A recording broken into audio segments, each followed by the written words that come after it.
পুরুষদের জন্যে নারীর চাইতে বড় কোনো ফিতনা রেখে যায়নি। আমি পুরুষদের জন্যে মহিলাদের চাইতে বড় কোনো ফিতনা রেখে গেলাম না পৃথিবী থেকে। তিনি এটাও বলেছেন একটা হাদিসের মধ্যে যে বনু ইসরাঈল যারা ছিল তাদের সমাজের মধ্যে প্রথম ফিতনা নারীদের মাধ্যমেই সৃষ্টি হয়েছিল। তো আমরা একটু নারীদের ইতিহাসটা দেখি এবং কোরআন থেকে আপনাকে কিছু দিক নির্দেশনা দেওয়ার চেষ্টা করছি ইনশাআল্লাহ। সর্বপ্রথম আল্লাহ পাক যে আদম সন্তানকে সৃষ্টি করেছেন তিনি নারী ছিলেন না, তিনি পুরুষ ছিলেন। আল্লাহ রাব্বুল আলামিন সর্বপ্রথম সৃষ্টি করেছেন আদম আলাইহিস সালামকে, এবং আদম আলাইহিস সালাম থেকে আল্লাহ পাক হাওয়া আলাইহিস সালামকে সৃষ্টি করেছেন। তাহলে বুঝতে পারছি আমরা যে নারী পুরুষের একটা অংশ।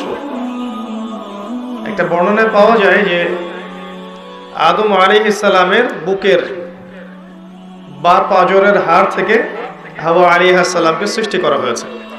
বর্ণনাটা কতটুকু সহিহ কতটুকু যঈফ এটা আমাদের আলোচ্য বিষয় নয়। বিষয়টা হচ্ছে যে মহিলাদেরকে আল্লাহ পাক পুরুষের মধ্য থেকে সৃষ্টি করেছেন। এর উদ্দেশ্য হচ্ছে পুরুষের পথ চলার এই যে সংগ্রাম, এখানে নারীরা সহযোদ্ধা হিসাবে কাজ করবে। নবী সাল্লাল্লাহু আলাইহি ওয়াসাল্লাম এটাও বলেছেন একটা হাদিসে যে তাদেরকে বক্র হাড় দিয়ে তৈরি করা হয়েছে, বাঁকা হাড় দিয়ে। তো এই হাড়টাকে তুমি যদি জোর করতে চাও তাহলে ভেঙে যাবে, জোর করে সোজা করতে চাইলে ভেঙে যাবে, আর ওই অবস্থায় ছেড়ে দিলে হাড় বাঁকাই থেকে যাবে। উত্তম নসিহতের মধ্য দিয়ে, সবরের মধ্য দিয়ে নারীদের সাথে আচরণ করতে বলা হয়েছে, কিন্তু কাজটা অনেক কঠিন। হাওয়া আলাইহিস সালাম আদম আলাইহিস সালামের সহধর্মিণী ছিলেন। আমরা তাদের গল্প থেকে জানতে পারি তারা উভয়ই জান্নাতের সেই নিষিদ্ধ গাছের কাছে চলে গিয়েছিলেন, এবং আল্লাহ রাব্বুল আলামিন তাদেরকে জান্নাত থেকে বহিষ্কার করে পৃথিবীতে নামিয়ে দেন। যদিও তাদের তওবা কবুল করেছেন, কিন্তু পৃথিবীতে একটা নির্দিষ্ট সময় তাদেরকে থাকতে হবে।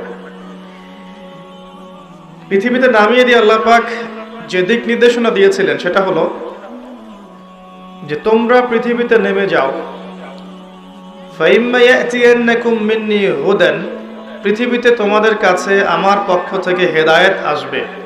ফামান তাবিআ হুদায়া ফালা খাউফুন আলাইহিম ওয়ালা হুম ইয়াহজানুন, যারা আমার হেদায়েত মেনে চলবে, আমার পথনির্দেশ মেনে চলবে, আমার কিতাব রাসূল এসব মেনে চলবে, তাদের কোনো ভয় নেই, কোনো দুশ্চিন্তাও নেই। যে জান্নাত থেকে গিয়েছো সেই জান্নাতে ফিরে আসবে ইনশাআল্লাহ তাআলা। শর্তটা কি? আল্লাহ পাক বলেছেন যুগে যুগে আমি তোমাদের কাছে হেদায়েত পাঠাবো, যারা এই হেদায়েত মেনে চলবে তাদের কোনো ভয় নেই, কোনো দুশ্চিন্তা নেই। এর পরিপ্রেক্ষিতে আল্লাহ পাক প্রত্যেক যুগে যুগে আল্লাহর পক্ষ থেকে হেদায়েত পাঠিয়েছেন, আসমানি কিতাব পাঠিয়েছেন, নবী রাসূল পাঠিয়েছেন, এবং আমাদেরকে পরীক্ষা করার জন্য আল্লাহ পাক একটা সময় দিয়েছেন 50, 60, 70, 80 বা 100 বছর। এই সময়টুকুর মধ্যে আমরা নারী পুরুষ উভয়েই যদি আল্লাহর হেদায়েত মেনে চলি, আল্লাহর আসমানি কিতাব মেনে চলি, তার নবীর আদর্শ মেনে চলি, ইনশাআল্লাহ তাআলা যেই জান্নাত থেকে এসেছি সেখানে ফিরে যাব ইনশাআল্লাহ। এটা শুধু পুরুষদের জন্য পথনির্দেশ নয়, মহিলাদের জন্যও। তার মানে মহিলাদেরকেও কোরআন এবং সুন্নাহ মেনে চলতে হবে, কারণ কিয়ামত পর্যন্ত কোরআন এবং সুন্নাহর বাইরে শরীয়তের অন্য কোনো উৎস নেই। সত্য মিথ্যা, হক বাতিল, ন্যায় অন্যায়ের অন্য কোনো মানদণ্ড নেই। কিভাবে মানবেন কোরআন এবং সুন্নাহ? এক বাক্যে উত্তর হচ্ছে আল কোরআনের 6টা হক আছে, আপনাকে আদায় করতে হবে। বক্তব্যের সব অংশ ভুলে গেলেও এই অংশটুকু মনে রাখার চেষ্টা করবেন। আল কোরআনের 6টা অধিকার আছে যেটা আপনাকে আদায় করতে হবে, আপনি পুরুষ হন বা নারী হন। কিভাবে আদায় করবেন এই চিন্তা ফিকির আপনাকেই করতে হবে। প্রথম হক হচ্ছে আপনাকে কোরআন তেলাওয়াত করা শিখতে হবে। আল কোরআন বিশুদ্ধ করে তেলাওয়াত করা অবশ্যই নিজের উপর ওয়াজিব করে নিতে হবে। এবং নিয়মিত কমপক্ষে এক পারা করে পড়ার চেষ্টা করবেন। আরও চেষ্টা করবেন কোরআনের কিছু কিছু অংশ মুখস্থ করার জন্যে, যেমন সূরা বাকারার প্রথমের দিকের আয়াতগুলো, আয়াতুল কুরসি, সূরা বাকারার শেষের আয়াতগুলো, সূরা আলে ইমরানের কিছু আয়াত, সূরা মুলক, সূরা ইয়াসিন, সূরা কাহফের প্রথম 10 আয়াত, শেষ 10 আয়াত, সূরা ওয়াকিয়া, সূরা আর রহমান, সূরা ফালাক, নাস, ইখলাস, কাফিরুন, বা সূরাতুল লাহাব, নাসর, ইখলাস, মাউন, ফিল, দোহা, এই যে সূরাগুলো আছে যেগুলো সহজে মুখস্থ করা যায়, এরকম কিছু অংশ অবশ্যই মুখস্থ করার চেষ্টা করতে হবে প্রত্যেকের উপরেই। কারণ যে হৃদয়ে বা কলিজার ভিতরে কোরআন থাকে না, এটা একটা শূন্য ঘরের মতো, যে ঘরের মধ্যে কোনো ফার্নিচার নাই, কোনো পিলার নাই, কিছুই নাই, পূজার ঘর। একটা শূন্য ঘরে থাকতে কি আপনার ভালো লাগে? কখনো লাগে না। তো কোরআন মুখস্থ করার চেষ্টা করবেন, এটা আমার নসিহত। এটাও কোরআনের একটা হক। আপনি যতটুকু মুখস্থ করবেন, কিয়ামতের মাঠে আল্লাহ পাক আপনাকে বলবেন অতটুকু তেলাওয়াত করতে থাকো এবং জান্নাতে তোমার স্তরে উত্তীর্ণ হতে থাকো। তুমি যেখানে তোমার তেলাওয়াত শেষ করবে সেখানে জান্নাতে তোমাকে রাখা হবে। তো আপনি যদি 1000 আয়াত তেলাওয়াত মুখস্থ করতে পারেন, আশা করা যায় জান্নাতে আপনার বাড়িটা হবে 1000 তলা। নিঃসন্দেহে এটা একটা বিশাল প্রাপ্তি, তাই না? তো কোরআন তিলাওয়াতের সাথে সাথে নিয়মিত এক পারা করে পড়বেন, চেষ্টা করবেন, এবং কোরআনের কিছু অংশ অবশ্যই মুখস্থ করার চেষ্টা করবেন। এর জন্য যদি সারাটা জীবন বিলিয়ে দেয়া লাগে, একটু মাদ্রাসায় যেতে হয়, টিচার বাসায় নিয়ে আসতে হয়, বা ব্যাচ আকারে পড়তে হয়, বা মহিলা শিক্ষিকার কাছে যেতে হয়, আপনারা যাবেন। কারণ দুনিয়া থেকে সবাইকে চলে যেতে হবে, আর যখন আমরা চলে যাব, দুনিয়ার এই ভোগবিলাস, চাকচিক্য, বাড়ি গাড়ি, টাকা কড়ি, স্বামী সন্তান কেউ আমাদের সাথে যাবে না। শুধু আল্লাহ আপনার সাথে ছিলেন, আছেন, থাকবেন। তার নবীর আদর্শ ছিল, আছে, থাকবে। তার কিতাব ছিল, আছে, থাকবে। আমল সালেহ থাকবে ইনশাআল্লাহ তাআলা। বিচক্ষণ সেই ব্যক্তি, যে ব্যক্তি দুনিয়ার ফিতনায় না পড়ে পরকালের জন্য প্রস্তুতি গ্রহণ করেছে। যে ব্যক্তি চিন্তা করেছে যে আমাকে পরকালে যেতে হবে, আল্লাহর সামনে দাঁড়াতে হবে, আমার প্রতিদিন রাতের হিসেব আল্লাহর কাছে দিতে হবে, সেই ব্যক্তি প্রত্যেকটা কাজ পরকালের হিসেব করে করবে। দুনিয়ার সব কাজও সে পরকালের জন্যই করবে। আল্লাহ পাক মা বোনদেরকে পরকালমুখী চেতনা লালন করার তৌফিক দান করুন, আমিন। এরপরে কি করবেন? কোরআনের অর্থটা বোঝার চেষ্টা করবেন। কোরআনের অর্থটা বোঝার চেষ্টা করবেন। শুধুমাত্র তোতা পাখির মতো পড়বেন না, অর্থগুলো পড়বেন। তাফসির ইবনে কাসির, তাফসির মারিফুল কোরআন, জালালাইন, বা অন্যান্য তাফসির যেগুলো আছে, এগুলো বাসায় কিনবেন। প্রত্যেক দিন 10টা-20টা করে আয়াত অর্থসহ পড়বেন। পারবেন না মা বোনরা? ইনশাআল্লাহ তাআলা আল্লাহ পাক তৌফিক দান করুন। এরপর কি করবেন? আল কোরআনের হকের মধ্যে আছে আদেশ মেনে চলবেন। কোরআনে যে আদেশগুলো আল্লাহ পাক করেছেন, এগুলো মানার চেষ্টা করবেন। যেমন আল্লাহ পাক তাওহীদের উপর থাকতে বলেছেন, সুন্নতের উপর থাকতে বলেছেন, পর্দা করতে বলেছেন, নামাজ 5 ওয়াক্ত পড়তে বলেছেন, অর্থ সম্পদ থাকলে যাকাত দিতে বলেছেন, দান সাদাকা করতে বলেছেন, রমাদান মাসে রোজা রাখতে বলেছেন, সামর্থ্য হলে হজ উমরা করতে বলেছেন। এগুলো করবেন। যেগুলো কোরআনের আদেশ সেগুলো পালন করবেন। একই সাথে কোরআনের যে নিষেধগুলো আছে এগুলোকেও ছেড়ে দিবেন। শুধু আদেশগুলো মানবেন, নিষেধ বর্জন করবেন না, এমন আদর্শ লালন করবেন না। নিষেধগুলোও বর্জন করবেন। যেমন শিরক করবেন না, বেদাতি কোনো আমলে লিপ্ত হবেন না, সুন্নতের খেলাফ কিছু করবেন না, হারাম খাবেন না, বেপরদায় চলবেন না, মিথ্যা বলবেন না, প্রতারণা করবেন না, গীবত করবেন না, চগলখড়ি করবেন না, ব্যভিচার করবেন না, ইত্যাদি যে কথাগুলো আছে কোরআনে নিষেধ, এগুলো অবশ্যই বর্জন করতে হবে। যারা শুধু আদেশ মানে নিষেধ বর্জন করে না, তাদের শাস্তি সম্পর্কে আল্লাহ পাক কোরআনে কি বলেছেন শুনুন।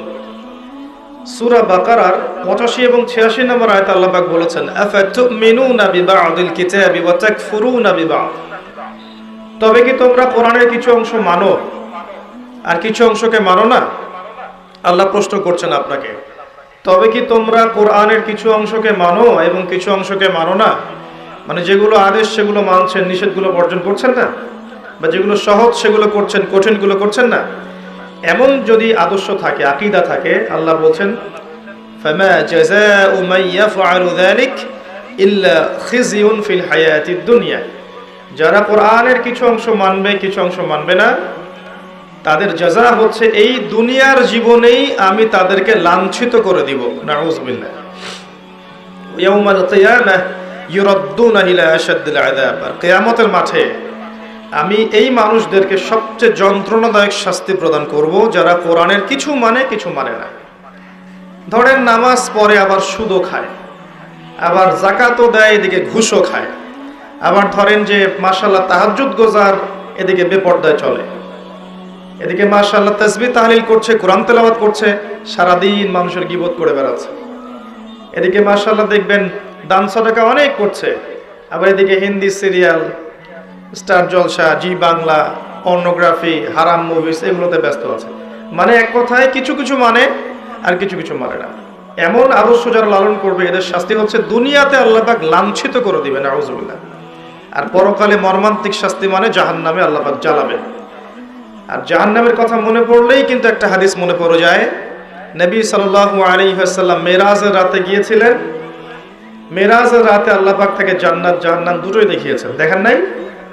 দেখিয়েছেন। যখন তিনি জাহান্নাম দেখেছেন, সেখানে জাহান্নামের প্রহরী একজন ফেরেশতাকে দেখেছেন। খুব ভালো করে শোনেন প্রিয় মা বোনেরা, জাহান্নামের প্রহরী ফেরেশতাকে নবীজি দেখেছেন। আর জাহান্নামে 19 জন প্রহরী ফেরেশতা আছে, মাত্র 19 জন মেইন কমান্ডার। আর বাকি যে কত মালায়েকা আছে আল্লাহ ভালো জানেন। আলাইহা 19 আল্লাহ পাক বলেছেন, ওয়ামা ইয়ালামু জুনুদা রাব্বিকা ইল্লা হু। তো সেই কমান্ডারদের মধ্যে একজন, যার নাম হচ্ছে মালিক, সূরা যুখরুফের মধ্যে তার নাম উল্লেখ করা আছে, তার নাম মালিক। এই ফেরেশতাকে দেখে নবী সাল্লাল্লাহু আলাইহি ওয়াসাল্লাম বিস্মিত হয়ে গিয়েছিলেন, কারণ তার মুখের মধ্যে হাসি ছিল না। তিনি বললেন জিবরাইল আলাইহিস সালামকে, হে জিবরাইল, এই ব্যক্তিকে, এই ফেরেশতাকে, ব্যক্তি নন, এই ফেরেশতাকে যে কখনো হাসে না? জিবরাইল আলাইহিস সালাম বললেন, এর নাম হচ্ছে মালিক। আল্লাহ পাক তাকে জাহান্নামের প্রহরী হিসেবে সৃষ্টি করেছেন। জাহান্নাম সৃষ্টি হওয়া থেকে নিয়ে আজ পর্যন্ত সে কখনো হাসেনি। নাউযুবিল্লাহ। চিন্তা করতে পারছেন? কোনোদিনও হাসে নাই, কারণ জাহান্নামের আযাব দেখতে দেখতে দেখতে দেখতে তার মুখের হাসি উঠে গেছে। জাহান্নামে যারা যাবে তাদের মুখে কি হাসি থাকবে? নবী সাল্লাল্লাহু আলাইহি ওয়াসাল্লাম অনুমতি নিয়ে জাহান্নামে উকি দেওয়ার পারমিশন আল্লাহ পাক তাকে দিয়েছিলেন। তিনি উকি দিয়ে যা দেখেছেন, প্রিয় মা বোনেরা ভালো করে শুনুন। নবী করিম সাল্লাল্লাহু আলাইহি ওয়াসাল্লাম বলেছেন যে আমি জাহান্নাম দেখেছি এবং দেখেছি সেখানকার বেশিরভাগ অধিবাসী হচ্ছে নারী জাতি। ইন্না লিল্লাহি ওয়া ইন্না ইলাইহি রাজিউন। মনে করবেন না যে আল্লাহ পাক মেয়েদের প্রতি জুলুম করতে পারেন। নিঃসন্দেহে আল্লাহ পাক কারো প্রতি জুলুম করবেন না। ইন্নাল্লাহা লা ইয়াজলিমু মিসকালা যাররা। আল্লাহ পাক যাররা পরিমাণও জুলুম কারো প্রতি করেন না। তার মানে যারা জাহান্নামে যাবে তার উপযুক্ত হয়েই যাবে ইনশাআল্লাহ তাআলা। আরেকটা বিষয় হচ্ছে, এই হাদিসটা শেষ জামানার মহিলাদের জন্য খাস। জাহান্নামের অধিকাংশ অধিবাসী যে নারী জাতি হবে, এটা অন্য উম্মার নয়, এই উম্মতের, উম্মতে মুহাম্মাদ। তার মানে আপনাকে বুঝতে হবে উম্মতে মুহাম্মাদির মেয়েদের সাথে এমন কিছু হবে সমাজে, রাষ্ট্রে, বিশ্বে, যে তারা আর জান্নাতের পথে চলতে পারবে না, তারা জাহান্নামের পথে যেতে বাধ্য হবে। এবার চিন্তা করেন বিগত 100 বছরে এই নারী জাতির সাথে কি হয়েছে আসলে। 100 বছর আগের মহিলাদের দিকে তাকাবেন, দেখবেন মাশাআল্লাহ পর্দার পূর্ণ তারা পালন করতেন। তারা বিনা প্রয়োজনে বাইরে বের হতেন না, বের হলেও মাহরাম ছাড়া বের হতেন। তারা স্মার্টফোন এত বেশি চালাতেন না, ইউটিউবে সময় দিতেন না, সিরিয়াল দেখতেন না, এত বেশি গীবত করতেন না, এত বেশি তহমত করতেন না, এত বেশি পতিতালয় ছিল না, এত বেহায়াপনা ছিল না। এই নারী পুরুষের পোশাক পরে রাস্তায় হাঁটতো না। আর নারীরা সম অধিকারের নামে সমস্ত জায়গায় পুরুষের পাশে ফ্রি মিক্সিংয়ে বসে যেত না। 100 বছর আগে এই সংস্কৃতি ছিল না। 100-200 বছর থেকে দেখবেন নারী পুরুষ আর পুরুষ নারীর কোনো পার্থক্য নাই। মেয়ে ছেলের পোশাক পরছে, ছেলে মেয়ের পোশাক পরছে। মেয়েরা শহরে জিন্সের প্যান্ট আর গেঞ্জি পরে ঘুরছে। পার্লারগুলোতে মেয়েদের দৌরত্ব দেখবেন, রাস্তাঘাটে মেয়ের দৌরত্ব, বাজারে মেয়েদের দৌরত্ব, যেখানে তাকাবেন সেখানে নারী, পর্দার কোনো বালাই নাই। স্কুল কলেজ বিশ্ববিদ্যালয়ে দেখবেন নারী পুরুষের কোনো পার্থক্য নাই। ফ্রি মিক্সিং, ছেলে মেয়ে খোলামেলা মেলামেশা করছে এবং ব্যাপক জেনা ছড়াচ্ছে, ব্যাপক ধর্ষণ হচ্ছে, সংসার ভেঙে যাচ্ছে, পরকীয়া হচ্ছে, দুনিয়ার সিরিয়াল নিয়ে তারা ব্যস্ত হয়ে আছে। এবং এর পাশাপাশি কতটুকু আল্লাহকে সময় দিচ্ছে আপনারাই ভালো জানেন। এর পাশাপাশি উল্টা দিকে নাই কোরআনের আলো, নাই মাদ্রাসায় পড়াশোনা, না আছে তাদের তালিম, না আছে তাদের পিছনে মেহনত, না আছে এই মেয়েদেরকে আপনার দিনের পথে নিয়ে আসার কোনো প্রচেষ্টা, না আছে 5 ওয়াক্ত সালাত, না পরিবারের পর্দা, না ইসলামী অনুশাসন, না সংস্কৃতি, এগুলো উঠে গেছে। এর ফলশ্রুতিতে বিগত 100 বছর আপনি দেখবেন নারীরা জাহান্নামে যাওয়ার উপযুক্ত হয়েছে বলেই আল্লাহর রাসূল সাল্লাল্লাহু আলাইহি ওয়াসাল্লাম দেখে এসেছেন যে কিয়ামতের মাঠে এবং জাহান্নামের এই গহ্বরের মধ্যে নারীদের সংখ্যা হবে বেশি। তাছাড়াও আরো কারণ আছে, পুরুষদের তুলনায় মেয়েদের সংখ্যা বেশি, এটাও একটা কারণ যে মেয়েরা জাহান্নামে বেশি যাবে। আর এক শ্রেণীর মানুষ জাহান্নামে বেশি যাবে, তারা হচ্ছে উদ্ধত এবং অহংকারী। যারা উদ্ধত এবং অহংকারী এই মানসিকতা, এদেরকে দিয়ে আল্লাহ পাক জাহান্নাম পূর্ণ করবেন। প্রিয় মা ও বোনেরা, জাহান্নামের শাস্তির কয়েকটা বর্ণনা শোনাচ্ছি। নবী সাল্লাল্লাহু আলাইহি ওয়াসাল্লাম দেখে এসেছেন এক শ্রেণীর মানুষ, তাদেরকে রক্তের নদীতে ফেলে মাথা ফাটিয়ে দেয়া হচ্ছে। নবীজি জিজ্ঞাসা করলেন, এরা কারা? জিবরাইল আলাইহিস সালাম বললেন, এরা হচ্ছে আপনার উম্মতের সেই সব ব্যক্তি যারা ছিল সুদখোর। সুদের মধ্য দিয়ে তারা গরিবের রক্ত চুষে খেয়েছে, এই কারণে ওদেরকে রক্তের নদীতে ফেলে মাথা ফাটিয়ে দেয়া হচ্ছে। যে ব্যক্তি সুদ খাবে, যে সুদ দিবে, যে সুদের সাক্ষী থাকবে এবং সুদের কথা লিখে রাখবে, 4 শ্রেণীর মানুষকে আল্লাহর রাসূল সাল্লাল্লাহু আলাইহি ওয়াসাল্লাম সমানভাবে অভিশাপ করেছেন। আমরা আশা করব আপনারা সুদ খাবেন না, পরিবারের কর্তাকে সুদের দিকে উদ্বুদ্ধ করবেন না এবং সুদী সমিতির মধ্যে নাম লেখাবেন না। আল্লাহ পাক বোঝার তৌফিক দান করুন। তিনি দেখে এসেছেন এক শ্রেণীর মানুষকে সামনে ভালো গোশত দেয়া হয়েছে, পাশে নোংরা পচা গোশত দেয়া হয়েছে। তারা ভালো গোশত খাচ্ছে না, পচা গোশতগুলো খাচ্ছে। নবীজি বললেন, এরা হচ্ছে, নবীজিকে বলা হলো, এরা হচ্ছে আপনার উম্মতের সেই সব ব্যক্তি যাদের বাসায় পবিত্র স্বামী ছিল, স্বামী থাকা সত্ত্বেও পরকীয়া করেছে পরপুরুষের সাথে। আর এই পরকীয়া শুধু যৌন সম্পর্কে বোঝানো হয় না, এই ফোনে কথা বলা, এই অন্যের হাজবেন্ডের দিকে মন্দ চোখ দিয়ে তাকানো, তাদের সাথে কফি খাওয়া, মেলামেশা করা, এগুলো সবই পরকীয়ার অন্তর্ভুক্ত। শুধুমাত্র বিছানায় যৌন সম্পর্কটাই পরকীয়া নয়, চোখের, মনের, কথার, কানের সমস্ত জেনাই পরকীয়ার অন্তর্ভুক্ত। আমরা মা বোনদেরকে সতর্ক থাকার অনুরোধ করব। এরপর তাদেরকে এই শাস্তি দেওয়া হচ্ছে যাদের ঘরে পবিত্র স্ত্রী ছিল কিন্তু তারপরেও তারা পরনারীর সাথে সম্পর্ক স্থাপন করেছিল, উভয়কে শাস্তি দেওয়া হচ্ছে। আরেক শ্রেণীকে শাস্তি দেওয়া হচ্ছে মেয়েদের বুকের মধ্যে শিক যেটা থাকে, শিক নাকি আপনারা বলেন বুঝি না আমরা, লোহার মতো বাঁকানো একটা শিক, এটা ঢুকিয়ে দিয়ে ঝুলিয়ে রাখা হয়েছে এবং জাহান্নামে আযাব দেওয়া হচ্ছে। এরা ছিল আপনার উম্মতের সেই সব ব্যক্তি যারা ওই সব নারী ছিল যারা ব্যভিচার করেছে বা জিনা করত।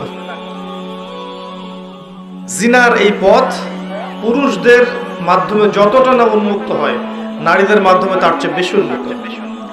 যখন সমাজের বেশিরভাগ মেয়েরা বেপর্দায় ঘোরাফেরা করবে, তখন সমাজের মধ্যে জিনা বাড়বেই, ব্যভিচার বাড়বেই, ধর্ষণ বাড়বেই, পরকীয়া বাড়বেই এবং সমাজের যে একটা নূরানি কাঠামো থাকে, রুহানি কাঠামো থাকে, আল্লাহ প্রদত্ত, এটা আর থাকবে না, ভেঙে যাবে। আমরা আমাদের মা বোনদেরকে অনুরোধ করব, ছোটবেলা থেকেই আপনার মেয়েকে, আপনার বোনকে পর্দা করতে শেখান।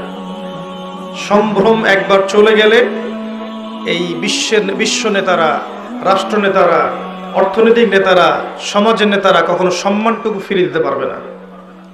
আপনার আমার সম্মান আমাদেরকেই রক্ষা করতে হবে, আমাদের পরিবারের মূল্যবোধ আদর্শ আমাদেরকেই রক্ষা করতে হবে।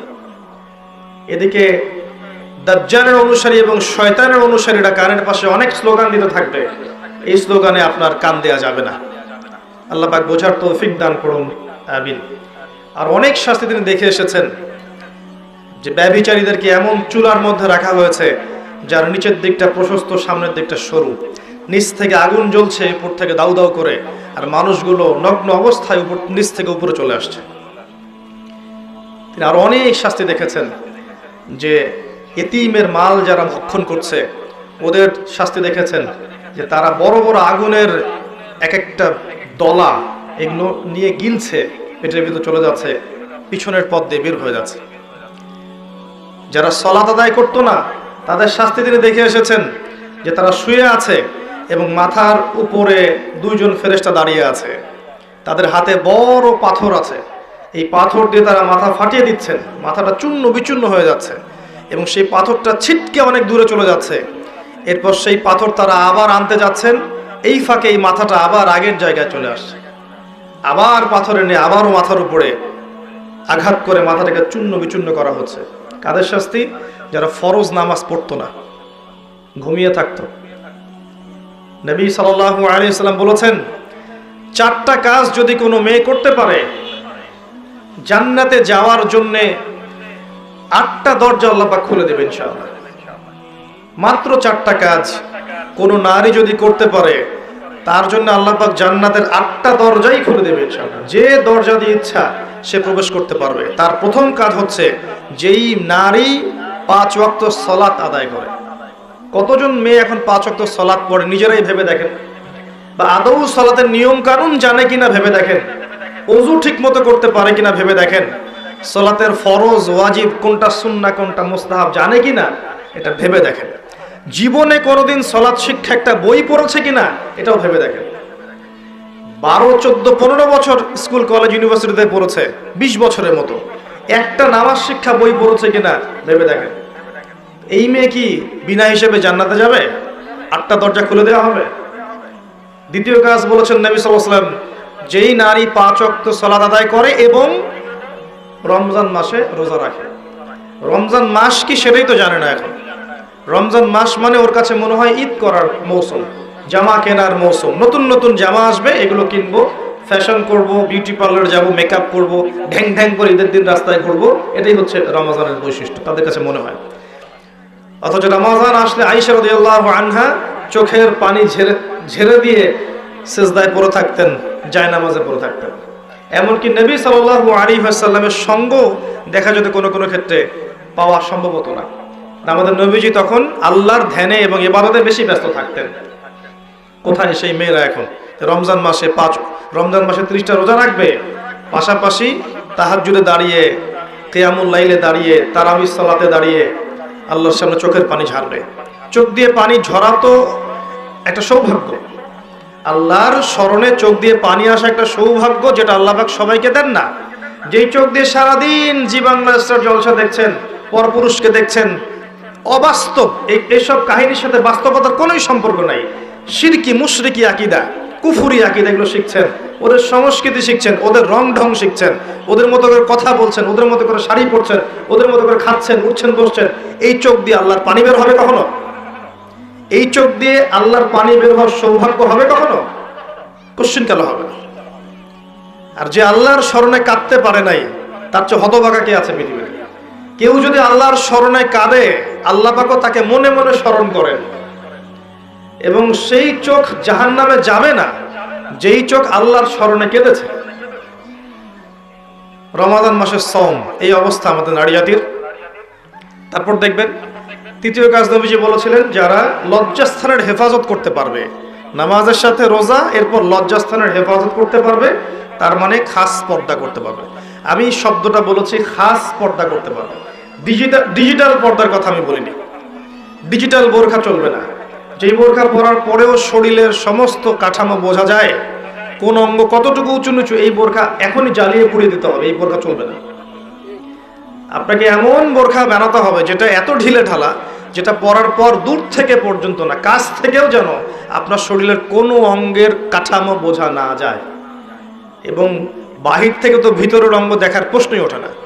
ডিজিটাল পর্দা বাদ দেন, তারপরে পর্দা বলতে শুধু এটাই নয়, কথার পর্দা আছে, চাহনির পর্দা আছে, হাঁটার পর্দা আছে, কথাবার্তার পর্দা আছে, চোখের পর্দা আছে, মনের পর্দা আছে। এই সমস্ত বিষয়গুলো না আসা পর্যন্ত পর্দা পরিপূর্ণ হয় না। যদি খাস পর্দা করে আপনার মেয়েটা কফি হাউসে বসে তার বয়ফ্রেন্ডের সাথে কফি খায়, এই পর্দার কি কোনো দাম আছে? এটা হচ্ছে ঘরের জানালা বন্ধ করে দরজা খুলে দেওয়ার মতো পাপ। এই বোকামি কেউ করবে? শুধুমাত্র পোশাকটাই পর্দা নয়, মনের পর্দা আছে, চলনে বলনে পর্দা আছে, কথায় পর্দা আছে, চোখের পর্দা আছে। শোনেন, সূরাতুল কাসাসের মধ্যে আল্লাহ রাব্বুল আলামিন মূসা আলাইহিস সালামের একটা গল্প উল্লেখ করেছেন, ঘটনা, যে মূসা আলাইহিস সালাম যখন শুআইব আলাইহিস সালামের কওমের মধ্যে গেলেন, সেখানে তিনি একা ছিলেন, কারণ তিনি মার্ডার কেসের আসামি হয়ে গেছেন। ফিরআউন তাকে ধাওয়া করছে, তার দলবল। তিনি চলে গেছেন মাদিয়ানে, সেখানে গিয়ে বসে আছেন। দেখছেন দুইজন মেয়ে পানি নিতে এসেছে, কিন্তু মেয়েদের যেহেতু শক্তি কম, অন্য মানুষরা তাদেরকে পানি নিতে বাধা দিচ্ছে। ওরা আগে আগে নিচ্ছে, মেয়েরা দাঁড়িয়ে আছে অসহায়ের মতো। মূসা আলাইহিস সালামের শক্তি ছিল, সাহস ছিল এবং অত্যন্ত ব্যক্তিত্ব সম্পন্ন একজন মানুষ ছিলেন। তিনি গিয়ে নিজে ওই মেয়ের দুটোর যে বালতি পানির, এগুলো নিয়ে নিজে গিয়ে পানি নিয়ে মেয়েদেরকে দিলেন, উপকার করলেন। এবার এই মেয়ে দুটো বাসায় চলে গেল। এদিকে মূসা আলাইহিস সালাম একটা গাছের নিচে বসে আছে। বসে তিনি আল্লাহর কাছে দোয়া করছেন, রব্বি ইন্নী বিমা আনজালতা ইলাইয়া মিন খায়রিন ফাকির। আল্লাহ, তুমি আমার প্রতি যে নিয়ামত দিবে, এর জন্য আমি ফকির হয়ে বসে আছি। ফকির হয়ে বসে আছে, কারণ তার তখন বাড়ি নাই, থাকার জায়গা নাই, খাওয়ার কোনো ব্যবস্থা নাই। তিনি তো পালিয়ে এসেছেন মিশর থেকে। তখন ওই দুই মেয়ের একজন মেয়ে হেঁটে হেঁটে আসলো। আল্লাহ রাব্বুল আলামিন ওই মেয়েটার হেঁটে হেঁটে আসার যে স্টাইল, সেটাও কোরআনের মধ্যে বলেছেন। এত সূক্ষ্ম কোরআন আমরা বুঝি না। তিনি বলেছেন আল্লাহ পাক যে মেয়েটা লাজুক ভঙ্গিতে হেঁটে মূসার কাছে আসলো। কি ভঙ্গিতে? লাজুক ভঙ্গিতে হেঁটে মূসার কাছে আসলো, এসে বলল, আমার বাবা আপনাকে বাসায় ডেকেছেন। তার বাবার নাম শুআইব আলাইহিস সালাম।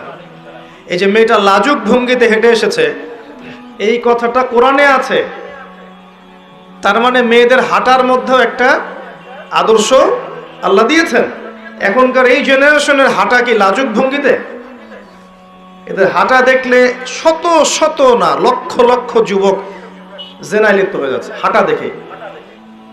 এই হাঁটা, চলাফেরা, পোশাক আশাক, এই ফ্রি মিক্সিং, বন্ধু বান্ধবী এই সংস্কৃতি, এই যে চাচাতো ভাই কাজিন এই সংস্কৃতি, চাচাতো ভাই চাচাতো বোন, খালাতো ভাই খালাতো বোন, এই ফ্রি মিক্সিং সংস্কৃতি। তারপর ইউনিভার্সিটিতে যাবে, নোট এক্সচেঞ্জ করা, কফি খাওয়া, তারপরে জেনা করা, বিছানায় যাওয়া, ব্রেকআপ হয়ে যাওয়া, এই সংস্কৃতি। চাকরি ক্ষেত্রে যাবে, সেখানে দেখবেন আপনার পাশে বসে আছে একজন নারী, মাশাআল্লাহ ফর্মাল ড্রেসে। আপনি ইমান রক্ষা করতে পারবেন? আপনি যাবেন, ব্যাংকে যাবেন, পলিটিক্যাল সেক্টরে যাবেন, গার্মেন্টস সেক্টরে যাবেন, আপনি কমার্শিয়াল সেক্টরে যাবেন, মার্কেটে যাবেন, যেখানেই যাবেন দেখবেন একদম সয়লাভ, ছেলে মেয়ের ফ্রি মিক্সিংয়ের সয়লাভ। আর কোথায় সেই আয়াত? ওই মেয়েটা লাজুক ভঙ্গিতে হেঁটে আসলো। সুবহানাল্লাহ। কোথায় কোরআন আর কোথায় বাস্তবতা? কোথায় কোরআন, কোথায় বাস্তবতা? দেখছেন, ওই মেয়েটার সাথে আল্লাহ রাব্বুল আলামিন এই মূসা আলাইহিস সালামের বিয়ে দিলেন। পরে তিনি তাকে বিয়ে করেছেন এবং 8 বছর শুআইব আলাইহিস সালামের ফার্মে চাকরি করেছেন মূসা আলাইহিস সালাম। তার মানে একজন ব্যক্তিত্ব সম্পন্ন পুরুষ একজন ব্যক্তিত্ব সম্পন্ন মেয়েও পায়। আর যে নারীর কোনো ব্যক্তিত্বই নাই, ওই নারীকে কোনো ব্যক্তিত্ব সম্পন্ন পুরুষ গ্রহণ করবে? করবে না। তো এইরকম বেপর্দা এবং বেহায়াপনায় যে নারীরা আছে, এরা কখনো ইমানদার, প্রকৃত ইমানদার, মুত্তাকি, পরহেজগার স্বামী খুঁজে পাবে না। আর যখন আপনি পাবেন না এমন স্বামী, তখন আপনার জীবনটা হবে জাহান্নাম। দেখবেন আপনি যেমন মানসিকতার, স্বামীও দেখবেন মাশাআল্লাহ আপনাকে রেখে বাইরে 3টা 4টা 5টা প্রেম করে বেড়াচ্ছে। আর কিফাউন কিরাম, আল্লাহ পাক যেটা বলেছেন, মানে ইকুয়ালি ডিলড হবে। আপনি যেমন হবেন আপনার স্বামী তেমনই হবে, আপনি যেমন হবেন আপনার স্ত্রীও তেমনই হবে। বিয়ের সময়, বিয়ের পরে চেঞ্জ হতে পারে। হয়তো 2 জন হেদায়েতের উপর ছিল, বিয়ের পরে একজন পথভ্রষ্ট হয়ে গেছে, হতে পারে। বা দুইজন পথভ্রষ্ট ছিল, বিয়ের পরে হেদায়েতের উপর আসছে, হতে পারে। কিন্তু একজন ব্যভিচারী পুরুষ ব্যভিচারী নারীর জন্য, আর মুত্তাকি পুরুষ মুত্তাকি নারীর জন্য, এটাই হচ্ছে আল্লাহ পাকের হিসাব। তো আমি জাহান্নাম বলতে গিয়ে এতদূর পর্যন্ত এসেছি। নবী সাল্লাল্লাহু আলাইহি ওয়াসাল্লাম যেটা বলেছেন, জাহান্নাম মানেই নারী আর নারী, তার মানে শেষ জামানার মেয়েদের সাথে এমন কিছু হবে যার ফলশ্রুতিতে আপনারা আর জান্নাতের পথে চলতে পারবেন না। আমি বলে দিচ্ছি এটা কি হয়েছে। শেষ জামানায় মেয়েদের সাথে ফেমিনিস্ট রেভলিউশন নামে একটা বিপ্লব হয়েছে, যে মেয়ে ছেলের কোনো পার্থক্য নাই, সবাই সমান, আপনি আর পর্দার বালাই নাই, আপনি পুরুষের সাথে কাঁধে কাঁধ মিলে যেখানে ইচ্ছা সেখানে করবেন। এই যে ফেমিনিস্ট রেভলিউশন, এর ফলশ্রুতিতে আপনি আপনার তাওহীদ হারিয়েছেন, সুন্নত হারিয়েছেন, নবীর আদর্শ হারিয়েছেন, পর্দা হারিয়েছেন, সম্মান হারিয়েছেন, ইজ্জত হারিয়েছেন, আল্লাহর ওই নুরানি খাতা থেকে নাম কাটা পড়ে গেছে। তওবা করে যদি ফিরে আসতে পারেন, এখনো যদি তাওহীদে আসতে পারেন, সুন্নতে আসতে পারেন, খাস পর্দায় আসতে পারেন, 5 ওয়াক্ত সালাত আদায় করতে পারেন, যাকাত দিতে পারেন, রমজানের সওম রাখতে পারেন, সুন্দর করে আল্লাহর আদেশ নিষেধ মেনে চলতে পারেন, এবং এই যে 4টা কাজ, সালাত, সওম, পর্দা এবং স্বামীর আনুগত্য, এই 4টা কাজ করতে পারেন, ইনশাআল্লাহ তাআলা আজও সম্ভব আপনার সমস্ত গুনাহকে নেকিতে পরিবর্তন করা, এবং পরকালে কিয়ামতের মাঠে আপনার জন্যে জান্নাতের 8টা দরজা খুলে যাওয়া। এটা এখনো সম্ভব। সিদ্ধান্ত আপনি নেবেন, আপনি দাজ্জাল এবং শয়তানের পথে চলবেন নাকি আল্লাহ এবং তার রাসূলের পথে চলবেন। আপনি শয়তানের পথে চললে দুনিয়ার সব পেতে পারেন, দুনিয়ার চাকচিক্য, বাড়ি গাড়ি, টাকা কড়ি, সুখ ভোগ বিলাস সব পেতে পারেন, কিন্তু ওয়াল্লাহি আল্লাহর কসম করে বলছি, পরকালে কবরটা আপনার জন্য জাহান্নামের টুকরা হয়ে যাবে। নাউযুবিল্লাহ। 50, 60, 70, 80 বছরের সুখ চাচ্ছেন নাকি অনন্তকালের জীবনের জান্নাত চাচ্ছেন, এই সিদ্ধান্ত মা বোনরা আপনাকে নিতে হবে। যদি আপনি সিদ্ধান্ত নেন যে আমি আল্লাহকে চাই, রাসূলকে চাই, তারাই আমার আপন, আর কেউ আমার আপন নয়, আমাকে আল্লাহর কাছে একা ফিরে যেতে হবে, স্বামী সন্তান বাড়ি গাড়ি ব্যাংক ব্যালেন্স জমি জমা সব ছেড়ে, তাহলে বুদ্ধিমানের কাজ হবে নিজেকে আল্লাহর জন্য ওয়াকফ করে দেন, সুপর্দ করে দেন। জীবন চলে গেলেও আল্লাহ পাকের একটা হুকুম আহকামের বাইরে যায় না।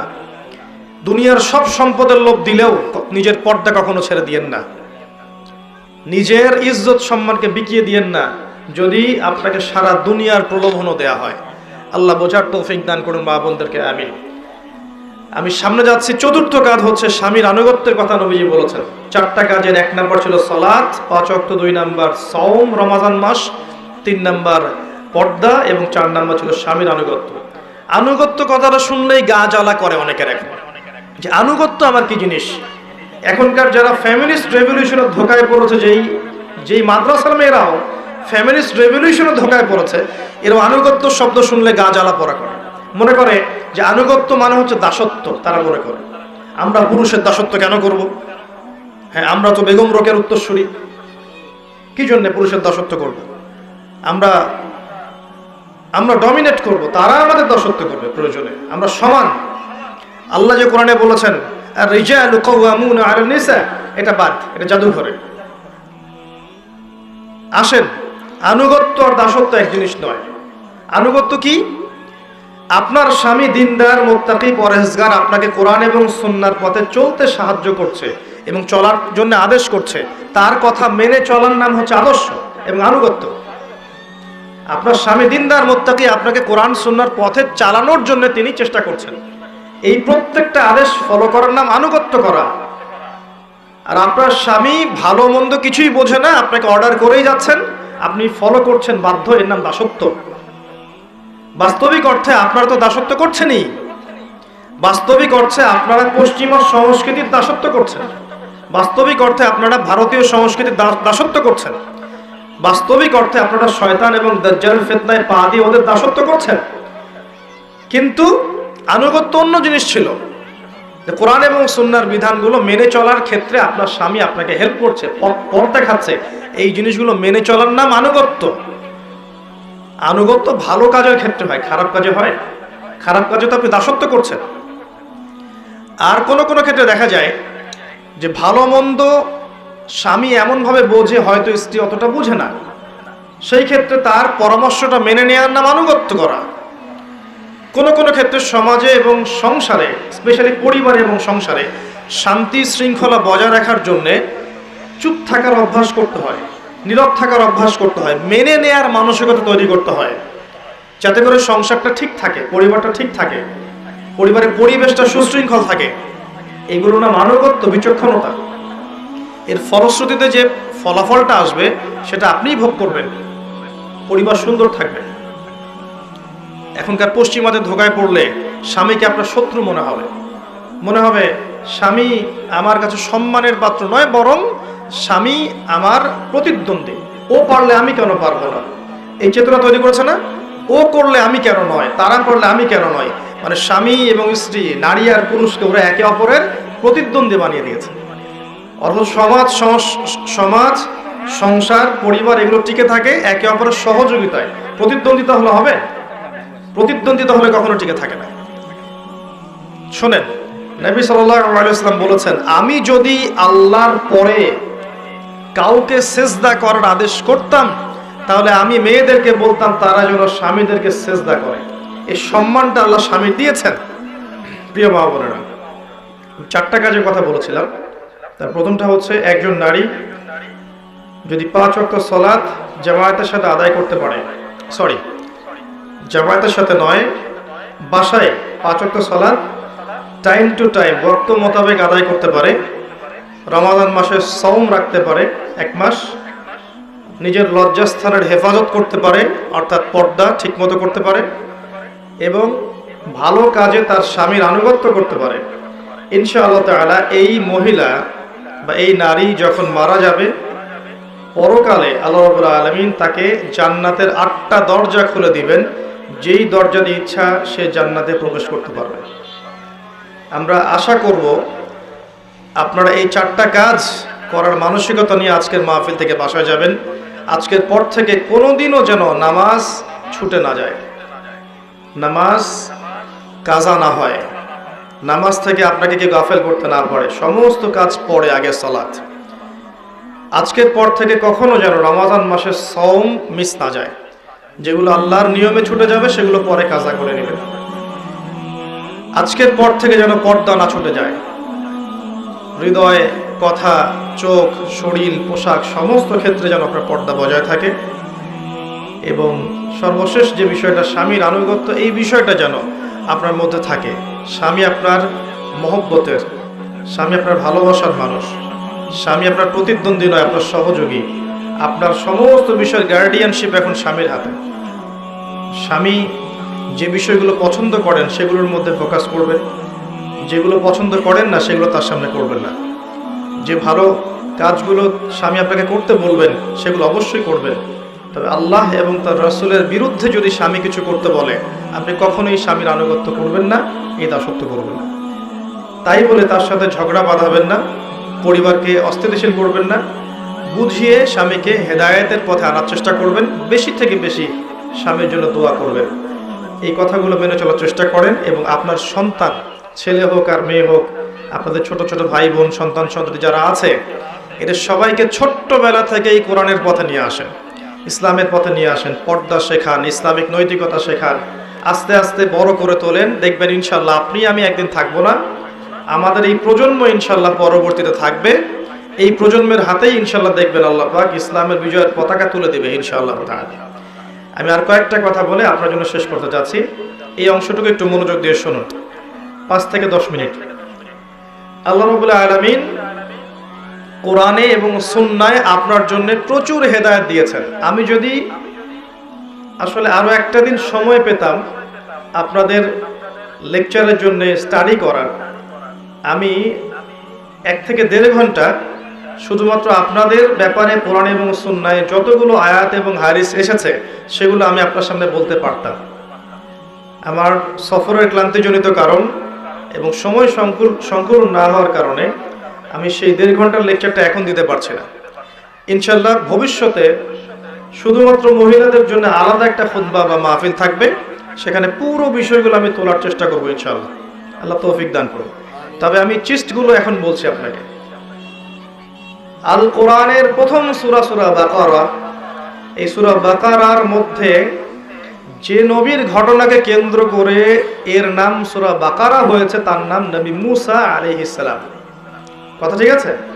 আচ্ছা, নবী মুসা আলাইহিস সালাম এর পরিবারের মধ্যে নারীদের জন্য হেদায়েত আছে। নবী মুসা আলাইহিস সালামের মা এমন একজন মা ছিলেন, যখন ফেরাউন ছোট ছোট বাচ্চাদেরকে হত্যা করছিল, তখন আল্লাহ পাকের ইলহাম তার কাছে এসেছে। সূরা তাহা পড়ে দেখবেন, সে তার ছোট্ট দুগ্ধপোষ্য শিশুকে এই যে সিন্ধুকের মধ্যে নিয়ে নদীতে ভাসিয়ে দিয়েছে। প্রিয় মা এবং প্রিয় স্ত্রী বা প্রিয় বোন যারা আছেন, তাদের প্রতি নসিহত শুনুন। আল্লাহর দ্বীনের জন্য, আল্লাহর দ্বীনের স্বার্থে আপনার প্রিয় জিনিস আল্লাহর পথে কুরবানি করতে হতে পারে, এই মানসিকতা রাখতে হবে। এটা আপনার শিক্ষা। আপনাকে মুসা আলাইহিস সালামের মায়ের মতো হতে হবে। আপনার সন্তানকে আল্লাহর পথে উৎসর্গ করার মানসিকতা রাখতে হবে। ছোটবেলা থেকেই সন্তান সন্ততি ছেলে মেয়ে যারা আছে, এদেরকে আল্লাহর ওয়াস্তে আল্লাহর লাইনে দিয়ে দেন। তারা দিন শিখুক, দিন বুঝুক, দিন প্রচার করুক, বড় আলেম হোক, মুফতি হোক, মুহাদ্দিস হোক, মুফাসসির হোক, আল্লাহর পথে বড় মুজাহিদ হোক, এরকম করে তৈরি করেন ছেলে মেয়েদেরকে। মুসা আলাইহিস সালামের মায়ের মধ্যে আপনার জন্য হেদায়েত আছে। পরের সূরায় চলে আসেন, সূরা আলে ইমরান, যার নাম অনুসারে এই সূরার নাম ইমরান হয়েছে, আলে ইমরান হয়েছে। তার স্ত্রী সন্তান কিন্তু পাচ্ছিলেন না, সন্তান হচ্ছিল না। এক পর্যায়ে তিনি নিয়াত করলেন, রব্বি ইন্নী নাযারতু লাকা মা ফি বাতনি মুহাররারান ফাতাকাব্বাল মিন্নি। আল্লাহ, তুমি আমার গর্ভে যে সন্তানটা দিয়েছো, এই সন্তানটাকে আমি তোমার রাস্তায় দিয়ে দেওয়ার জন্য মানত করলাম, নজর করলাম। আল্লাহ, তুমি আমার নজর মানত কবুল করো।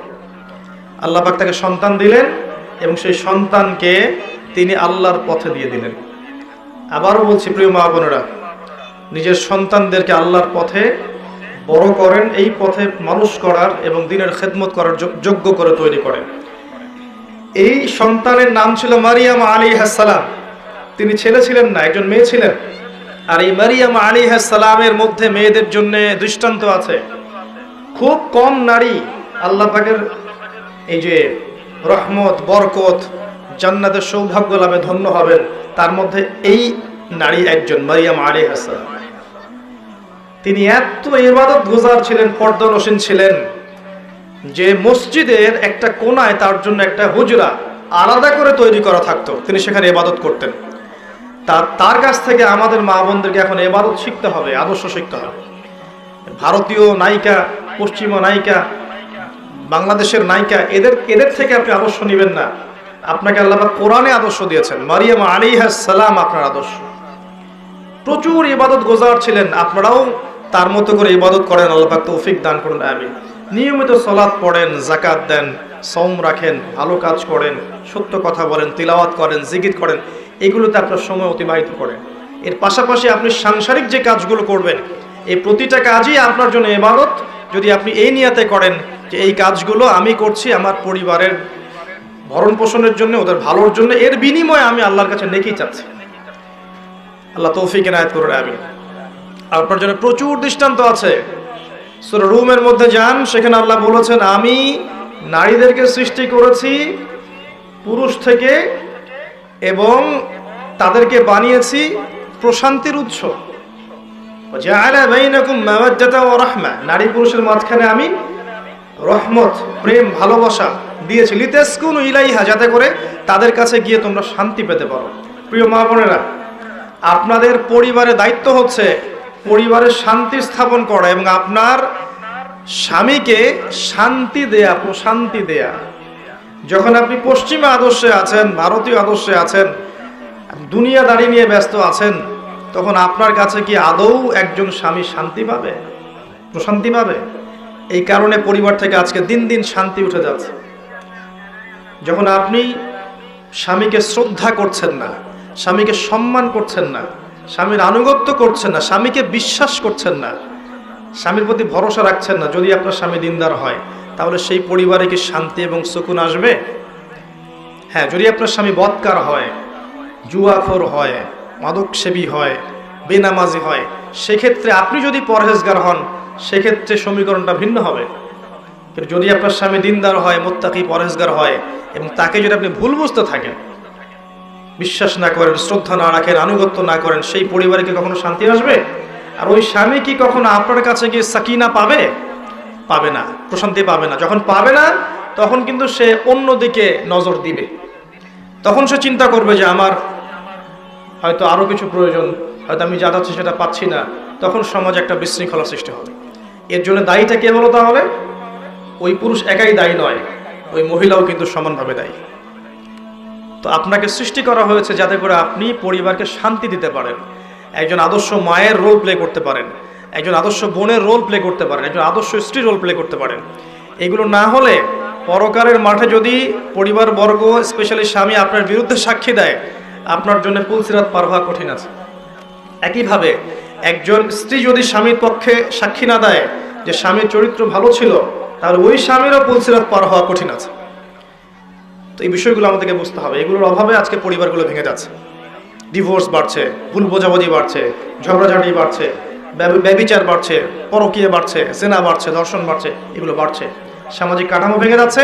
ছোট ছোট মেয়েরা এবং ছেলেরা যখন পরিবারে বড় হয়ে উঠছে, দেখছে যে পরিবারের কাঠামো ভালো না, স্বামী স্ত্রীর মধ্যে সম্পর্ক ভালো না, পিতা মাতার মধ্যে সম্পর্ক ভালো না, ওরাও দেখবেন বিক্ষিপ্ত একটা মানসিকতা নিয়ে বড় হয়ে উঠবে। সমস্যাগুলো কিন্তু এই জায়গাগুলোতে। পরিবারে ইসলাম আনতে পারছি না আমরা। আপনার জন্য আরো অনেক দৃষ্টান্ত আছে কোরআনের মধ্যে এবং হাদিসের মধ্যে। আমি আজকে একটা বলে শেষ করছি, শোনেন। লূত আলাইহিস সালামের স্ত্রী একজন কাফের ছিলেন, নূহ আলাইহিস সালামের স্ত্রী একজন কাফের ছিলেন। এখানে শিক্ষা কি আপনার জন্য? আপনার ভিতরে যদি ঈমান না থাকে, আপনার বংশ, টাকা পয়সা, সৌন্দর্য, প্রতিপত্তি, ব্যাংক ব্যালেন্স কোনো কিছু আপনাকে বাঁচাতে পারবে না পরকালে জাহান্নাম থেকে। নবীর স্ত্রী হওয়া সত্ত্বেও আল্লাহ পাক সূরা তাহরিমের মধ্যে বলেছেন, নবীর স্ত্রী হওয়া সত্ত্বেও লূতের স্ত্রী এবং নূহের স্ত্রী তারা জাহান্নামে যাচ্ছে, নাউযুবিল্লাহ। নবীর স্ত্রী হওয়া সত্ত্বেও, সেখানে আমরা তো কিছুই না। তাই ঈমান, আমল, তাকওয়া এটাই সর্বোচ্চ অগ্রাধিকার দিবেন। আপনার রং, বংশ, পরিবার, আপনার ব্যাংক ব্যালেন্স, সৌন্দর্য, এগুলোর কোনো মূল্য আল্লাহর কাছে নাই। ঈমান, আমল, তাকওয়া এগুলোই পরকালে যাবে।